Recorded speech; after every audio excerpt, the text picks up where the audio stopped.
الفطيرة دي قد ايه هشة وطرية وجميلة ولذيذة جدا، وكمان سريعة ومش بتاخد عجن كتير، لان اساسا العجينة عايزينها تكون طرية وملزقة شوية، مش معجونة كتير يعني.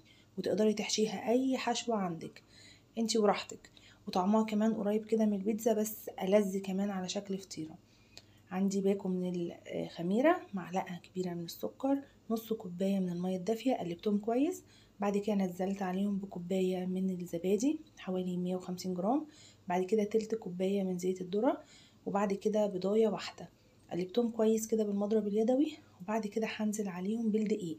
في الأول حطيت كوباية من الدقيق، قلبتها علشان الدقيق ما يكلكعش قوي يعني. قلبتها كده كويس بالمضرب. بعد كده اتخلصت من المضرب ونزلت بباقي كمية الدقيق كله حوالي 3 كوبايات ونص.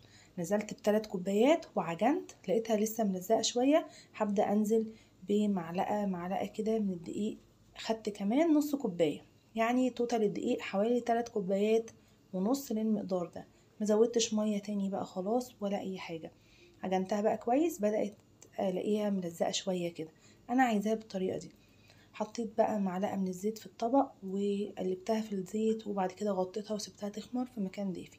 نعمل بقى الصلصة، معلقتين من صلصة الطماطم، توم بودرة، بصل بودرة، ملح وفلفل اسود. قلبت كويس. بعد كده نزلت معلقة من الزيت، هقلب تاني. واخر حاجة هحط نص معلقة من السكر عشان تعادل الطعم وتخلي طعمها لذيذ. هنا العجينة خمرت تمام. هبدأ بقى اتخلص من الكيس اللي عليها، وابدأ كده اطلع الهواء منها واقلبها كده مرة واتنين وتلاتة. وهقسم العجينة في الوقت ده لجزئين.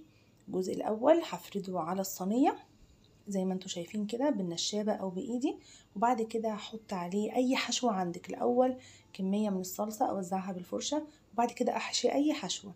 بعد كده نزلت بالجزء التاني وقفلتها كويس، وفي الاخر على فوق خالص حطيت كمية من الصلصة. وبقى حطيت شوية كده من الجبن، جبنة موتزاريلا، جبنة تركي، ورشة من حبة البركة. دخلتها فرن سخن، قعدت حوالي ربع ساعة. هنا هي جاهزة معايا. هقلبها بالطريقة دي.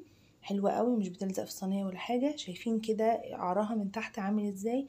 بجد طرية بطريقة ما توصفتش. جميلة قوي وتتاكل حاف، يعني مش لازم تتاكل لوحدها، يعني مش لازم احط فيها اي حاجة. طبعا انا حشيها بسطرمة وجبنة موتزاريلا وجبنة تركي. بس طبعا مصورتش الحشو. تقدري تحشيها لحمة مفرومة متعصجة، او تحشيها صدق بس يكون مستوي بره، وتحشيها كمان فراخ تكوني متبلاها وعاملاها شاورما بره وتحشيها. حلوة قوي، جربوها بجد تستحق التجربة، هتعمليها اكتر من مرة. يلا سلام عليكم.